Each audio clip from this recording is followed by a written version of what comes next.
La ballerina Caroline Smith, padovana di adozione, giurata di Ballando con le Stelle, testimonial della terza dose di vaccino. La riceve con accanto il presidente del Veneto Luca Zaia e il commissario straordinario per l'emergenza Francesco Paolo Figliuolo. Si sente più sicura adesso?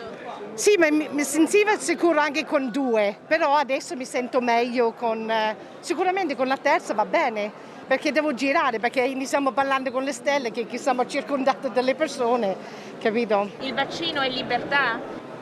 Certo, io voglio vivere, voglio uscire, voglio lavorare, voglio abbracciare le persone, voglio togliere le maschere, capito?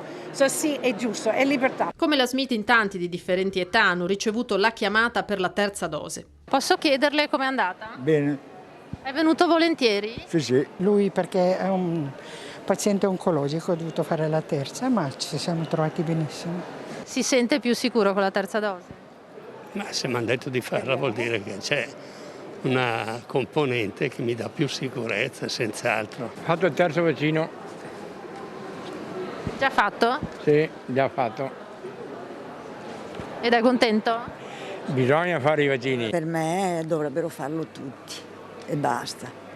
Qui è una questione che non finisce più, è una roba che non finisce più, di conseguenza è solo il vaccino può salvarci.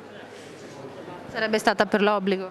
Sì, sicuramente sì. Si sente più sicura? Sì, decisamente, anche perché lavoro in un negozio e poi quando ho fatto la chemio ho dovuto rimanere a casa 6 mesi appunto e ho cercato sempre di rispettare quello che mi hanno detto i dottori, perché poi loro sono le persone che sanno. Quindi come si è fidata allora si fida adesso? Esattamente. È stata chiamata tra i primissimi. Sì, infatti non ero tanto convinta, però Non era convinta perché? non so, mi sembrava un po' presto, però alla fine, Quando ha fatto le altre due? a maggio. Come ci si senta magari da fragile nel vedere che ci esita dall'altra parte chi magari è in salute? Forse dovrebbero provare cosa vuol dire star male, quindi sì, forse lo penserebbero in modo diverso.